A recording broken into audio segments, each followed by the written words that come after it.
So, when it comes to understanding your wife, who's guiding you? Many who would be your willing guides are making the same mistakes you are. A lot of men avoid conversations with their wives. I remember one couple I interviewed as mentoring candidates in a local church marriage ministry. The wife continually talked over her husband. He told me whenever he has something important to say to his wife, he writes her a letter. Yikes. Other men put down their wives, especially in front of others.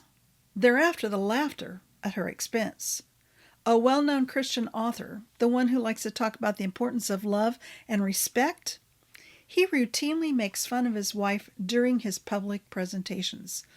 I can only imagine how disrespectful he is to her at home. Some men actually bully their wives. Others propose that you need to be tougher than she is. After all, you're the man, so you're the boss. Another not so pleasant experience for your wife? Others believe you should be more like a woman if you want a happy marriage. I wholeheartedly disagree with that idea. You know, the field of psychology is replete with feminist theories of human development and behavior. Some are in-your-face radical, but most are covert in their assumptions about what makes behavior healthy or dysfunctional. These theories favor a woman's point of view. But men and women are different. They always have been, always will be. I'm not sure why proponents of mental health think one gender is better than the other. That's always seemed really, really weird to me. Almost every couples counselor insists that men need to be more emotionally vulnerable, especially with their wives. These guys don't seem to realize how sensitive men already are to their mates.